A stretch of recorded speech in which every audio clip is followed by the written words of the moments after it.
आपल्या शहरातील घडामोडी जाणून घेण्यासाठी पब्लिक मीडिया चॅनलला सबस्क्राइब करा, लाईक करा आणि जास्तीत जास्त शेअर करा। बदलापुरातील सोनिवली आदिवासी वाडीत अतिसारमुळे 2 वर्षाच्या मुलीचा मृत्यू झाल्याचा धक्कादायक प्रकार समोर आलाय।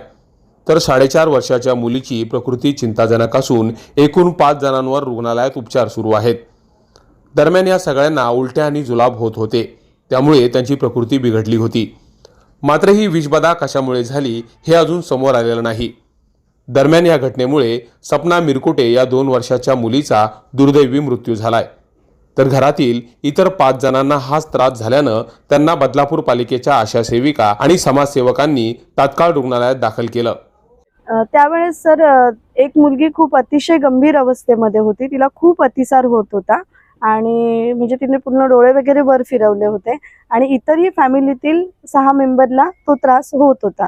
त्यामुळे मी सर्व फॅमिलीला एकूण 10 जणांना घेऊन डायरेक्टली तिकडे शिफ्ट केलं आणि त्यांनीही सुद्धा सेंट्रलवाल्यांनी 10 जणांना तिथे घेतलं, पण अतिदक्षता म्हणून 2 लहान मुलांना त्यांनी ताबडतोब ॲडमिट केलं आणि 2 मुलांना ऑब्झर्वेशनसाठी आणि फॅमिलीला ऑब्झर्वेशनसाठी ठेवलं।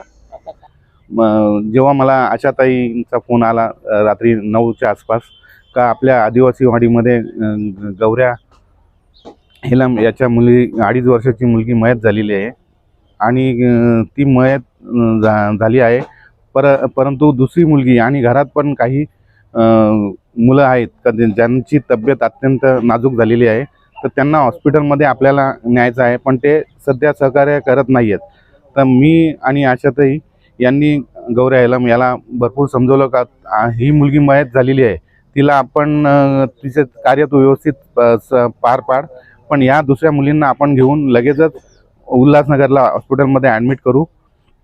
त्याला समजून सांगून त्या सर्वांना घेऊन आम्ही उल्हासनगर हॉस्पिटलमध्ये ॲडमिट करून गेलं।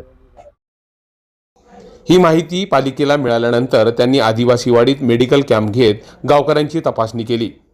मिरकुटे कुटुंब मात्र त्रास होणाऱ्यांना करणी झाली असा संशय व्यक्त करीत असल्यानं रुग्णालयात दाखल करायला टाळाटाळ करीत होते।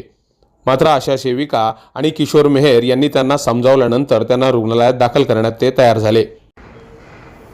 दरम्यान मिरकुटे कुटुंबियांना हा त्रास कशामुळे झाला हे लवकरच समोर येणं गरजेचं आहे। मात्र एकूणच आशा सेविका, पालिका प्रशासन आणि किशोर मेहर यांच्या प्रयत्नामुळे मिरकुटे कुटुंबातील सदस्यांचा जीव वाचला असंच म्हणावं लागेल। Public media, Badlapur.